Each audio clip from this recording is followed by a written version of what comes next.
Calaroga Shark Media.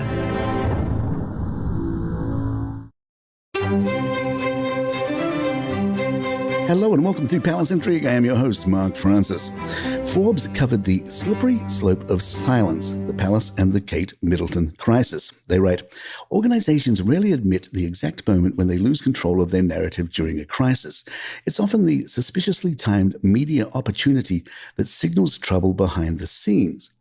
After Kensington Palace reiterated its earlier stance that updates about the Princess of Wales' health condition would only be provided when significant developments occurred, a paparazzi photo of a missing Kate appearing online only days later suggests that Palace recognized that they had lost their grip on the story. Last Monday, a grainy photograph of the Princess of Wales sitting in the passenger seat of a car driven by her mother on the grounds of Windsor was published on the tabloid website TMZ.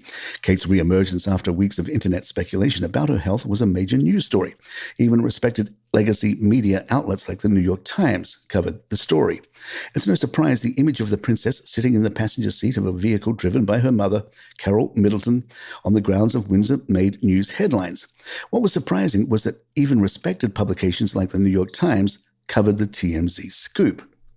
Considering the timing of the photo's release, it had a job to do, stop the rampant speculation surrounding the health status of the Princess of Wales that was fueling wild rumors and conspiracy theories.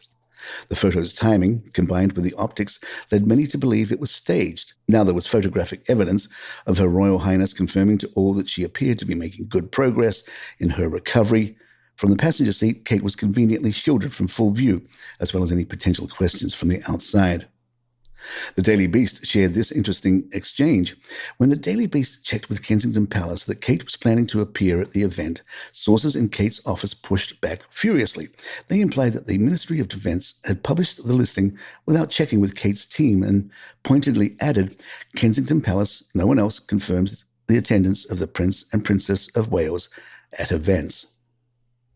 Royal insider Deep Crown told us, if you're going to inquire about this day after day, let me lay to rest the most fanciful of fables once and for all. The notion of the Princess of Wales seeking a Brazilian butt lift is as far-fetched as the Queen entering a marathon. Given Catherine's naturally dignified and refined figure, to entertain the idea of cosmetic enhancement is ludicrous. Her elegance is entirely her own, devoid of any artificial enhancement. If we must dwell on rumors, let's at least choose those with a shred of plausibility.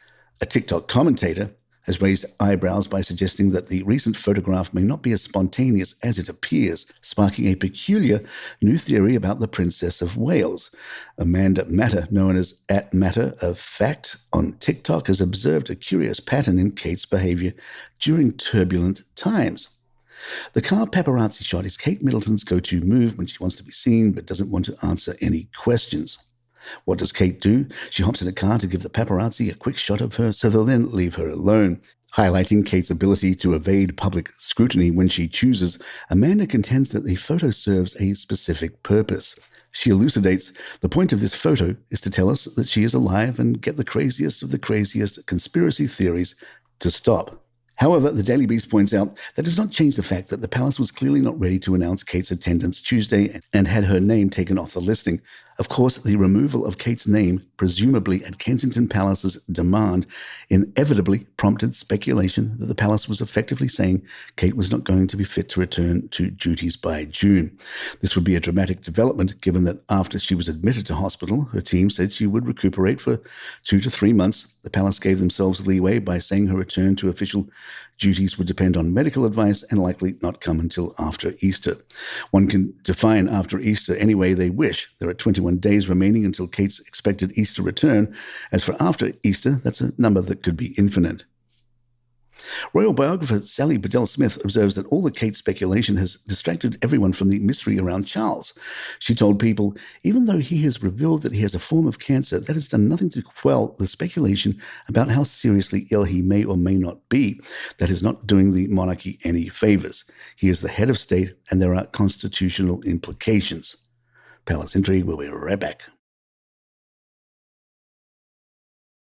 Royal author Tom Quinn told the Mirror, Meghan doesn't want to go back to acting, but she's terrified that if things are not patched up with the royal family, Harry will cease to be a brand asset and brand Sussex will suffer.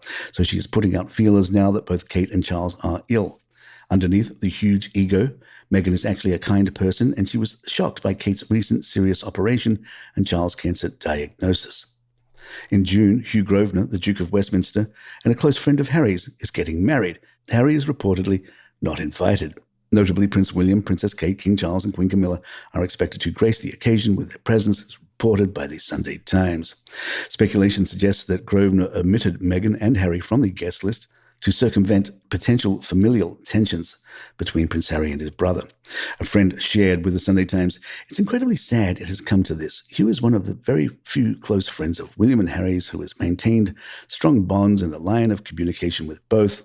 He wishes that they could put their heads together and patch things up, but realizes it's unlikely to happen before the wedding. He wanted to avoid anything overshadowing the day, especially for Olivia, and doesn't want any awkwardness." A spokesperson for Grosvenor told People, "We are not in a position to comment on the guest list."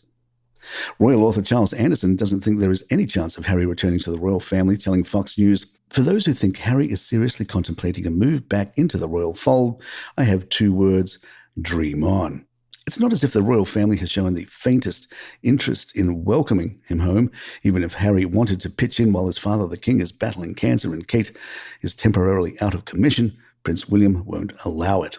Or as Deep Crown tells us, "I'd say the likelihood of William welcoming Harry back into the royal family is even crazier than Kate having a butt lift." And there you have it. If you'd like to email us, our address is thepalaceintrigue@gmail.com. Please follow us on Spotify, Apple, or your app of choice. And if you're on YouTube, hit that subscribe button. I'm Mark Francis. My thanks to John McDermott. This is Palace Intrigue. Good times.